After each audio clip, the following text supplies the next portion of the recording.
Hai guys, welcome back to my channel. It's your girl, Sindira Fani. Nah, di channel ini aku ingin kita sama-sama belajar tentang kesehatan perempuan dengan cara yang mudah, dipahami, tapi tetap berbasis sama ilmu terbaru. Nah, topik kali ini penting banget. Aku membahas tentang endometriosis, di mana salah satu penyebab utama nyeri haid yang sering diabaikan sama perempuan. Lalu, kenapa topik ini penting banget? Karena banyak banget perempuan yang menganggap nyeri haid itu adalah suatu hal yang normal. Padahal kalau rasa sakitnya itu sampai mengganggu aktivitas, ada kemungkinan itu gejala dari endometriosis. Menurut Journal Obstetrics and Gynecology 2024, sekitar 1 dari 10 perempuan usia reproduktif mengalami kondisi ini. Jadi sangat relevan untuk kita bahas sama-sama. Lalu aku mau jelasin dulu apa itu endometriosis. Endometriosis adalah suatu kondisi di mana jaringan mirip lapisan rahim itu tumbuh di luar rahim. Bayangin, lapisan rahim tumbuh di luar rahim, sehingga misalnya di ovarium, tuba fallopi, ataupun usus. Sehingga setiap kali dia mengalami siklus menstruasi, jaringan ini juga ikut mengalami pendarahan. Tapi karena dia tidak punya jalan keluar, sehingga timbullah peradangan, nyeri, serta bahkan pelengkepan. Gejala utamanya apa nih? Gejala utamanya adalah nyeri haid hebat yang tidak membaik dengan obat biasa. Catat ya, tidak membaik dengan obat biasa. Nyeri saat berhubungan intim, pendarahan menstruasi yang berlebihan, bahkan bisa menimbulkan gangguan kesuburan. Menurut review tahun 2025 di Lancet, nyeri kronis akibat endometriosis itu berdampak besar pada kualitas hidup, bahkan dapat memicu terjadinya kecemasan dan juga depresi. Lalu mengapa bisa terjadi?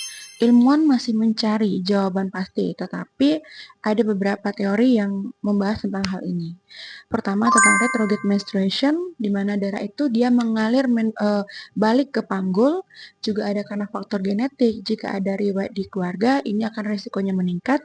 Gangguan sistem imun, bahkan peran peradangan yang kini semakin dibuktikan dalam penelitian terbaru. Menarik kan untuk dibahas? Lalu, apakah dampaknya pada kehidupan? Endometriosis bukan sekedar sakit perut bulanan. Penelitian tahun 2024 menunjukkan produktivitas perempuan dengan endometriosis ini bisa menurun hingga 38%. Dan juga pasien yang merasa kualitas hidupnya itu merasa terganggu baik secara fisik maupun emosional karena pekerjaannya terganggu, aktivitasnya terganggu akibat nyeri setiap haid. Lalu bagaimana sih untuk pelaksanaannya? Untuk penelaksanaan endometriosis itu bergantung pada gejala dan rencana kehamilan. Bisa seperti dengan obat anti nyeri atau kita sebut dengan NSAID, terapi hormonal seperti pil KB, suntik ataupun IUD. Bisa juga dilakukan operasi laparoskopi bila keluhannya sudah memberat atau mengganggu kesuburan. Untuk riset terbaru tahun 2025 bahkan mulai mengeksplorasi terapi biologis untuk menargetkan peradangan. Lalu apa sih tips lifestyle-nya untuk menghindari terjadi endometriosis? Di mana gaya hidup juga berpengaruh seperti olahraga teratur, pola makan yang sehat, serta dengan antiinflamasi seperti sayur, ikan, omega 3, serta manajemen stres yang bisa membantu mengurangi keluhan. Lalu apa sih kesimpulan dari diskusi kita ini? Kesimpulannya adalah nyeri haid itu yang parah bukanlah hal yang biasa. Bisa jadi itu tanda dari endometriosis yang perlu ditangani sejak dini. Semoga informasi ini bermanfaat untuk kalian semua. Jangan lupa like, subscribe, and share video ini supaya aku lebih semangat lagi buat video buat kalian dan banyak perempuan yang lebih sadar akan kesehatan reproduksinya.